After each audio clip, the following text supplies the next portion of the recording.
Nous allons lire de l'Évangile selon saint Luc, chapitre 15, verset 11. Il dit encore, un homme avait 2 fils. Le plus jeune dit à son père, « Mon père, donne-moi la part de mes biens, qui doit me revenir. » Et le père leur partagea son bien. Peu de jours après, le plus jeune fils, ayant tout ramassé, partit pour un pays éloigné, où il dissipa son bien en vivant dans la débauche. Lorsqu'il eut tout dépensé, une grande famine survint sur la terre dans ce pays, et il commença à se trouver dans le besoin. Il alla se mettre au service d'un des habitants du pays, qui l'envoya dans ses champs garder les pourceaux. Il aurait bien voulu se rassasier des carouges que mangeaient les pourceaux, mais personne ne lui en donnait.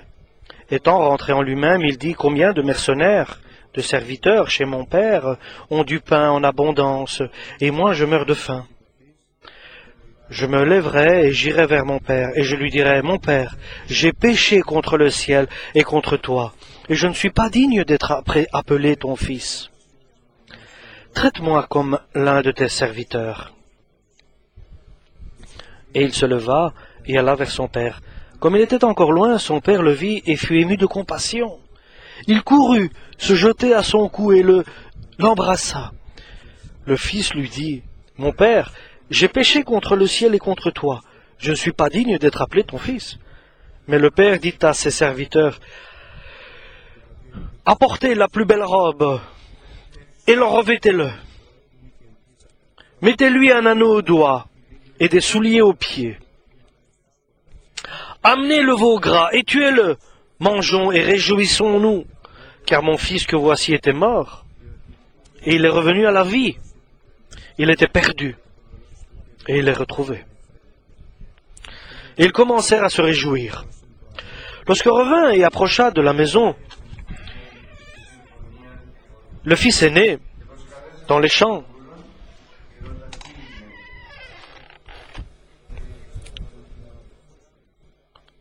lorsqu'il revint et s'approcha de la maison, il entendit la musique et les danses. Il appela un de ses serviteurs et lui demanda, « Que se passe-t-il » Ce serviteur lui dit, « Ton frère est de retour, et ton père a tué le veau gras, parce qu'il l'a retrouvé en bonne santé. » Il se mit en colère et ne voulut pas entrer. Son père sortit et le pria d'entrer. Mais il répondit à son père, « Voici, il y a tant d'années que je te sers, sans avoir jamais transgressé tes ordres. Et jamais tu ne m'as donné un chevreau pour que je puisse me réjouir avec mes amis. Et quand ton fils est arrivé, celui qui a mangé tes biens avec des prostituées, c'est pour lui que tu as tué le veau gras. » Amen pour la parole de Dieu. Qu'est-ce qui est arrivé à cet enfant qui bénéficiait de tout dans la maison de son père? Qu'est-ce qui est arrivé à cet enfant qui avait tout dans la maison de son père, qui a voulu partir? Qu'est-ce qui a fait, qui a été le déclencheur et qui a trompé et qui a fait qu'il a pris une décision catastrophique pour lui, de partir de la maison de son père? Quelle était la raison? Qu'est-ce qui lui manquait? Qu'est-ce qu'il n'avait pas dans la maison de son père? Comment a-t-il réfléchi à cela? Et que voulait-il en fin de compte? Et comment a-t-il décidé de partir de la maison de son père?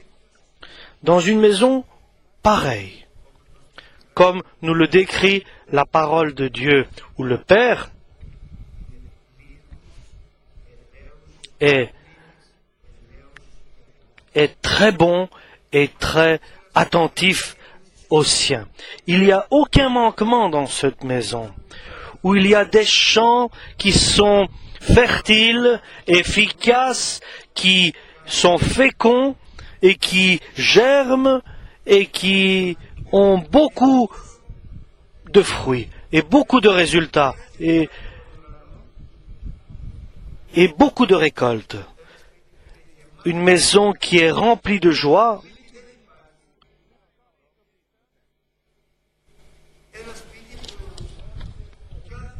où chaque personne dans cette maison, je peux dire, pouvait rêver de vivre, et beaucoup de monde pourrait penser, comment j'aurais voulu avoir un tel travail, par exemple.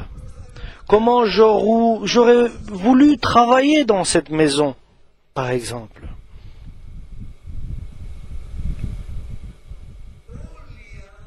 Tous les hommes, toutes les personnes, et cela arrive souvent, je peux vous dire, nous voyons quelqu'un qui travaille quelque part et qui a une très belle place. Et on peut dire, oh Seigneur, fasse que je puisse avoir une place pareille et que je puisse aller aussi là-bas, là où est cette personne. Et imaginez maintenant là que celui-ci, c'est votre fils. Qui soit là. Et par exemple aussi que tu sois le fils du patron, le fils de l'entrepreneur, que tu sois le chef, l'enfant du responsable.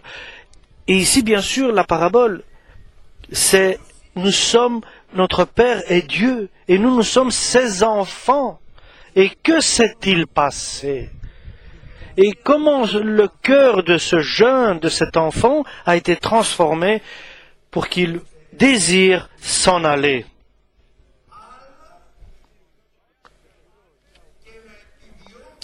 Et qu'il désire autre chose, et de désirer vivre ailleurs. Ça, c'est le diable qui met les mauvaises épines, les mauvaises herbes, les ronces. Ça, ce sont les mauvais désirs, les mauvaises volontés. Comment pouvons-nous comprendre que cet enfant-là, qui vivait avec son père, bien dans l'opulence, et nous savons que le diable a réussi à tromper un tiers des anges de l'armée céleste. Et son effort est de tromper ceux que Dieu aime.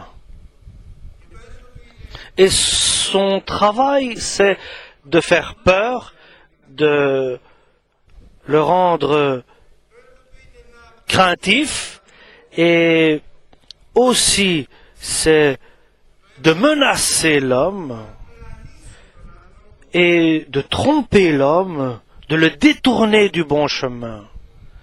Et son œuvre, c'est de critiquer et d'accuser l'homme devant Dieu.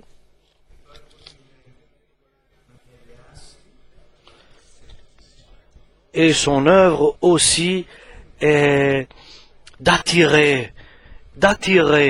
Il est rusé d'attirer vers lui ceux que Dieu aime. Si Jésus ne venait pas le lier, l'attacher, nous serions tous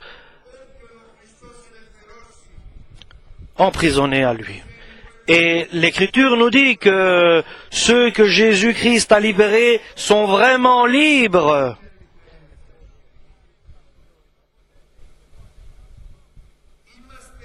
Nous sommes libres parce que le diable est lié. Il est lié, il est attaché. N'aie pas peur de lui, ne le crains pas, mais ne t'approche pas de lui. Ne l'écoute pas, ne prends pas. Il est lié, il est attaché. Mais toi, ne le délie pas, ne le détache pas. Il est lié pour toi, tant que tu es dans la maison du Père. Il a de la colère, il a de la haine pour les enfants de Dieu. Mais il ne peut rien faire, il est lié, il est attaché par Jésus-Christ.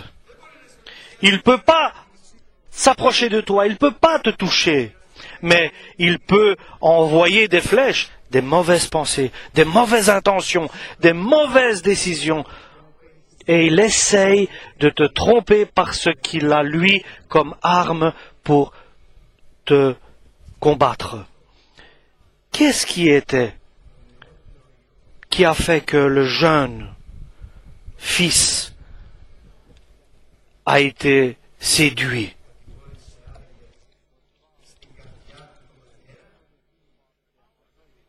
Est-ce que peut-être le diable a mis dans son cœur quelque chose contre son père? Est-ce qu'il a séduit son cœur par la terre lointaine? Peut-être. Il a trompé son cœur en lui disant des mensonges. Est-ce qu'il a persuadé? Peut-être.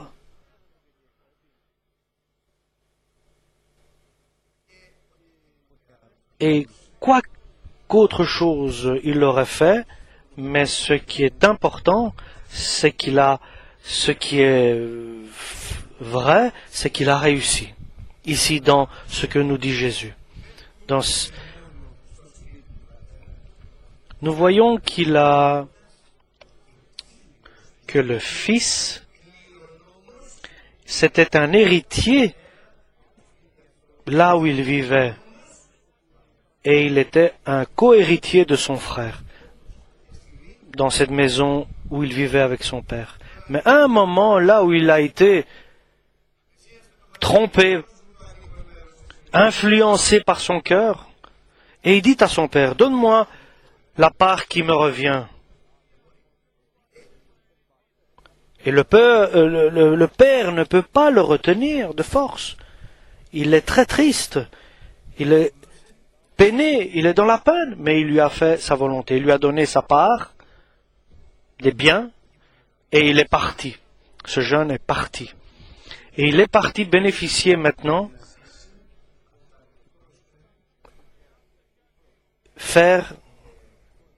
accomplir la volonté de cette influence et de cette séduction de la terre lointaine. Au début, il passait bien. Il avait l'argent, il avait les biens, il avait reçu les biens de son père, et grâce à ces biens, il vivait comme il décidait, comme il voulait, mais il vivait comme un insensé. Et ça, c'est le grand secret. Comment nous vivons? Comment nous vivons? Quelle est notre vie?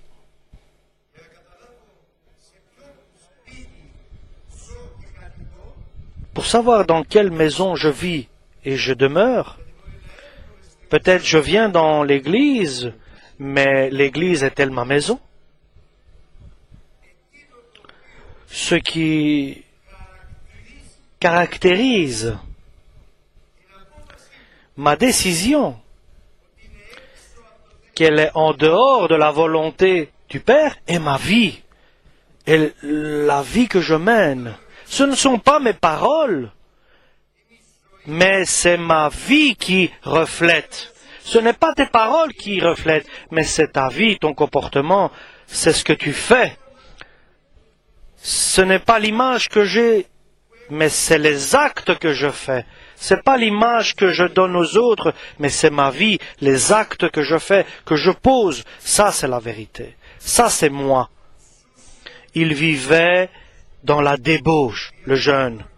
Il dépensait son argent, ses biens, et ce qu'il avait reçu de son père. Comme résultat, que cela arrive à la fin.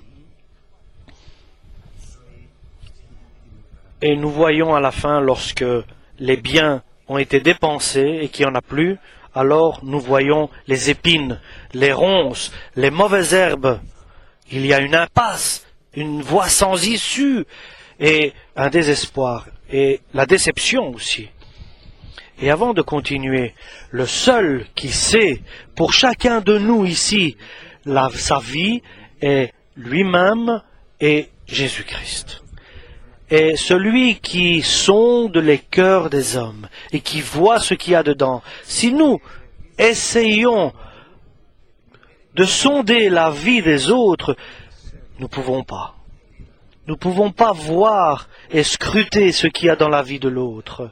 Mais Dieu voit ce qu'il y a en nous et il peut discerner. Et si nous essayons, nous allons juger et condamner parce que nous ne connaissons pas la vie de l'autre et pourquoi ceci et pourquoi cela. C'est pour cela que Dieu nous interdit de juger et de condamner et d'accuser, mais il nous permet d'examiner notre propre personne, de vérifier comment nous sommes personnellement et de demander ce qui est bien, ce qui est juste à accomplir. Et la fin de ce fils bien-aimé, du plus jeune, il a commencé à avoir faim parce qu'il avait dépensé tout son argent. Et là, il a commencé à chercher un travail. Mais il n'en trouvait pas. Mais il a trouvé un travail à la fin. On lui a dit, tu peux aller garder des pourceaux. Et même les carouges, donc la nourriture qu'on donnait pour les porcs, lui était interdit de les manger. Et il voulait manger cette nourriture. Et qui, regardez, c'était un enfant qui était destiné à un autre avenir. Et là, nous voyons la mort, la destruction et la déception et la souffrance. Et le message, bien sûr, c'est de revenir en nous-mêmes, de reconnaître là où nous vivons que c'est pas bien. Que Dieu ne permette pas que nous arrivions à ce stade. Mais Dieu a permis ici, il nous montre avec cet exemple que cet enfant était arrivé au bout, au plus bas, au fond du puits. Il a compris qu'il était là dans la boue et qu'il n'en pouvait plus. Et de reconnaître qui sommes-nous, comment je suis arrivé là, comment suis-je maintenant, et quelle est la raison, qui est le fautif, et après cela prendre une bonne décision. Pas suivant notre volonté, mais suivant la volonté de Dieu. Et pas par rapport à nos pensées et à notre réflexion, mais suivant la réflexion et la pensée de Dieu, et la parole de Dieu. Ce n'est pas facile de revenir en soi-même. Et nous savons que le cœur de l'homme est corrompu. Il nous guide sur des chemins de transgression. Il y a aussi le chemin, par exemple, de l'auto-justification, et il y a aussi le chemin de l'auto-compréhension. Je comprends, je prends conscience que moi, et seulement moi, à toi, Dieu, toi, j'ai péché, le reconnaître. Ici, nous voyons le jeune fils, il le reconnaît, je répète que là, il a pris conscience qu'il a péché devant Dieu. Ça, c'est la clé du retour. Et il a compris qu'il a péché à Dieu, il a péché au Seigneur. Il a péché à Dieu, il est revenu en lui-même, il a pris conscience de ce qu'il a fait. Et cette compréhension, cette prise de conscience de son péché, et pendant qu'il faisait cette réflexion va le guider à partir de là, une fois qu'il a pris conscience, dans de bonnes décisions. Tu ne peux pas avoir de bonnes décisions dans ta vie si tu ne reconnais pas d'abord qui tu es, pourquoi tu es, quelles sont tes fautes, et que tu confesses cela à Dieu. Tu ne peux pas corriger rien ne peut se corriger de la part de Dieu, rien ne peut être corrigé dans ta vie si chacun de nous ne reconnaît pas ses torts, ses transgressions, ses fautes et qu'il ne dise pas en lui-même c'est la faute de lui ou de l'autre, mais qu'il dise c'est de ma faute, c'est moi qui a péché devant Dieu le Père. Parce que peut-être quelqu'un est venu accuser son père, son frère, sa mère, son travail ou quoi que ce soit, et de jeter la pierre contre l'autre ou la faute à l'autre. Non, ne faisons pas cette erreur.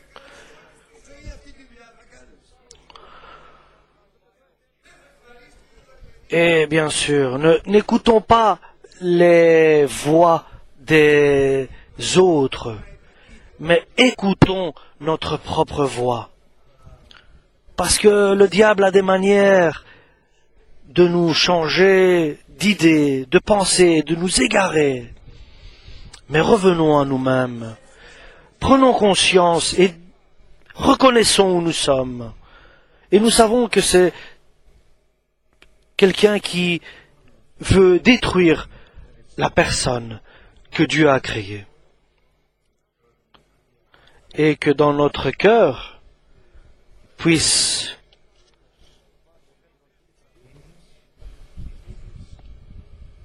s'élever de beaux arbres et non des ronces et des épines. Que dans notre cœur pousse l'amour, la joie, le bien.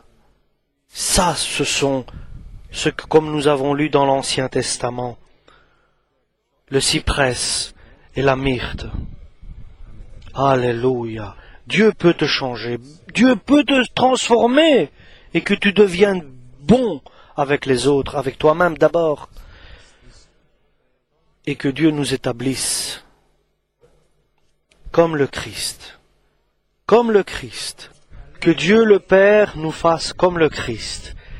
Et que nous puissions parler à des peuples, à des personnes, à des nations, leur annoncer Dieu Tout-Puissant.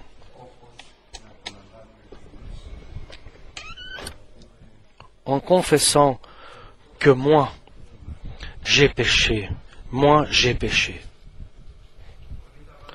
Et que nous ne devons pas nous rejeter sur les hommes en disant c'est la faute des autres, mais reconnaître et de confesser que moi, je n'ai pas fait ce qu'il fallait faire exactement.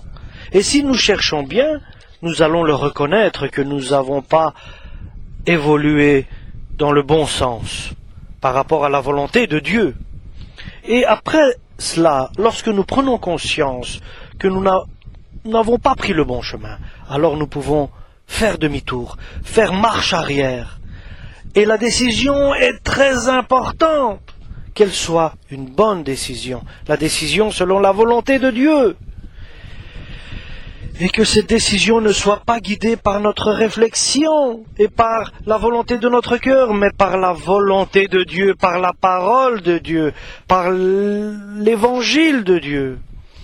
Et alors là, le Fils est revenu. Il est retourné vers son Père avec une pensée. Ce que j'ai perdu était très bien. Ce que j'ai abandonné était très bien par rapport à ce que j'ai vécu. Et je dois retourner. Et là, il était dans l'humilité maintenant. Très rabaissé, très bas. Et là, misérable comme il était, je peux dire, il a quand même pris la décision de revenir vers son Père. Et bien sûr, avec une idée en tête, qu'il va dire à son père qu'il n'est pas digne d'être appelé dorénavant son fils, mais qu'il devienne simplement un serviteur dans la maison de son père. Et cette décision était vitale. Et bien sûr, le père, lorsqu'il a revu son fils revenir, bien sûr qu'il ne va pas le faire devenir un serviteur, mais il a dit, apportez la tenue, sa tenue, apportez la bague et mettez-lui au doigt, apportez-lui des chaussures et tuez le veau gras et faisons la fête parce que voilà mon fils qui était mort Il est revenu à la vie. Il était perdu et il a été retrouvé. Alléluia! Bien sûr, le fils ne s'attendait pas à cela. Il pensait que le père allait avoir un autre comportement vis-à-vis de lui, puisqu'il avait péché. Il avait dépensé les biens de son père. Et tout cela, bien sûr, nous ne pouvons pas le comprendre. Et Dieu fait beaucoup plus de ce que nous pensons et espérons. Il fait des merveilles, des prodiges à celui qui cherche Dieu le Père et qui cherche à être changé dans son cœur et dans son esprit. Et théoriquement, la parabole devait se terminer ici, s'il n'y avait pas un autre passage qui était le grand-fils, le fils aîné de la famille. Et les enfants font toujours des erreurs. Là, nous le voyons. C'est le Père qui ne fait pas d'erreur. C'est le Père céleste, éternel, le Pantocrator, qui ne fait pas d'erreur. Et demandons au Père chaque fois quand nous devons prendre une décision. Nous, qui sommes des enfants, nous faisons beaucoup de fautes. Ici, le plus grand, le fils aîné, était un fils prodige, était un fils qui travaillait pour son père. C'était quelqu'un qui travaillait, un enfant parfait. Il faisait tout ce que le père demandait. C'est ainsi que nous décrit la parole de Dieu. C'est ainsi que nous révèle Jésus-Christ, ici dans cette parabole, jusqu'au jour où il va être tenté, où il va passer une épreuve. Il va être éprouvé. Nous pouvons dire que ce fils était saint, un saint de Dieu, une personne obéissante qui ne faisait rien de travers. Il refutait aucune décision du Père. Il était exceptionnel. Il était parfait. Et comment il a dû décevoir son Père le jour où il lui a fait cette remarque. Nous allons lire plus loin. Il revenait des champs, il a vu il a entendu de la musique, il a entendu des cris de joie, et il demande à un serviteur, c'est quoi tout cela? Et on lui informe que ton frère est revenu de la terre lointaine. Oui, il est revenu de cette terre lointaine. Et lui qui a été où il voulait, il est revenu? Oui. Et ton père est très heureux, très content, parce qu'il aime ton frère. Et il a même tué le veau gras pour faire la fête, un festin, parce qu'il aime son fils. Et il a fait un festin énorme, parce qu'il aime son fils qui est revenu. Et le fils aîné suit la volonté de son cœur, et ses pensées et ses désirs. Moi, il lui dit, moi, je n'aime pas mon frère. Moi, je ne veux pas de ce frère qui est parti et qui est revenu. Alléluia. Lui, il n'était pas heureux du tout. Il n'était pas content. Il est digne de ce qu'il a fait. Il ne devait pas revenir. Et le père sort et parle au plus grand des fils, le fils aîné, et lui dit, viens mon fils, pourquoi ne rentres-tu pas? Et il se met contre son père, et il dit, mais pourquoi fais-tu cela pour ce fils qui est revenu? Mais le père, il aime son fils. Est-ce que tu n'es pas intelligent, lui dit-il? Le fils aîné, il a mangé tout ton bien avec les prostituées et il a vécu dans la débauche. Et pour le fils aîné, c'est intolérable ce comportement du père vis-à-vis du fils.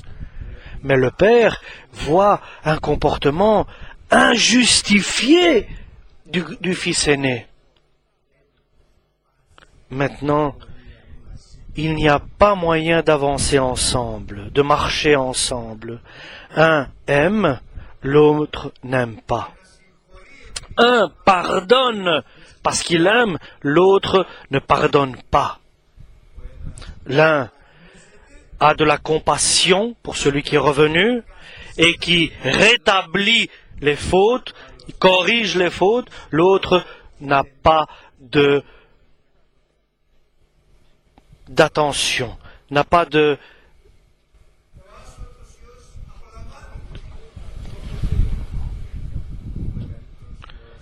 d'attention pour son frère qui était plus jeune, n'a pas de compassion pour son frère plus jeune qui est revenu. Et le père, là, dans cette situation, est dans la peine. Et là, l'Écriture nous dit, ne mettez pas dans la peine le Saint-Esprit. N'attristez pas le Saint-Esprit par lequel vous avez été baptisés.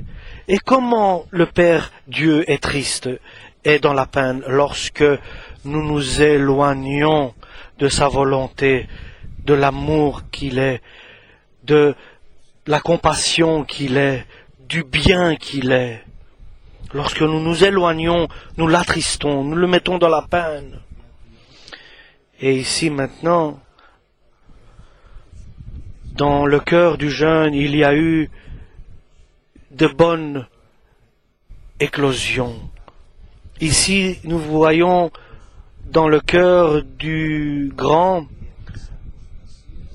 de l'aîné, nous voyons que dans son cœur naissent des épines et des ronces et des mauvaises herbes. La différence entre les deux.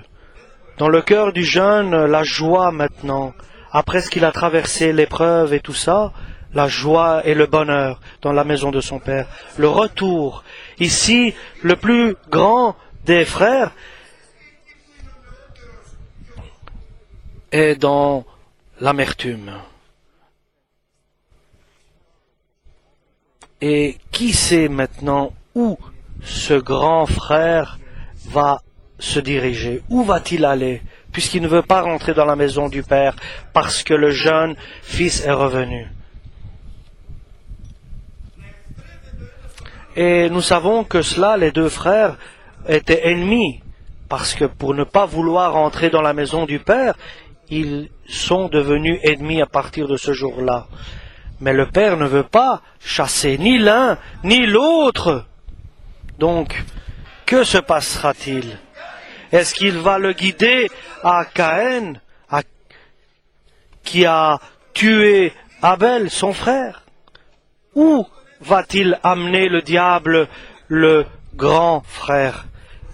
Va-t-il amener le grand frère à tuer le plus jeune, comme a fait Caïn qui a tué Abel, son frère, dans l'Ancien Testament? Nous ne savons pas. Jésus ne nous dit pas l'avenir du grand frère. Certainement dans l'éloignement, dans l'égarement. Où va-t-il aller, ce grand frère? Où va-t-il se retrouver? Personne ne sait. Mes chers frères et sœurs, ça c'est le message d'aujourd'hui. Où va te destiner, te guider le diable si tu ne pardonnes pas de tout ton cœur, ton frère, ce que ton frère a fait? Si tu ne pardonnes pas de tout ton cœur ce que l'autre autrui a fait à toi, ce qu'il t'a fait, repentons-nous. Ne cherchons pas de vengeance et de rendre le mal pour le mal. Alléluia, mais pardonnons. Libérons-nous de ce poids de ce qu'on nous a fait. Pardonnons-nous à tous, et alors nous marcherons avec Dieu, pas séparément. Parce que nous ne pouvons pas marcher avec Dieu, lequel personne n'a vu Dieu et a pu vivre.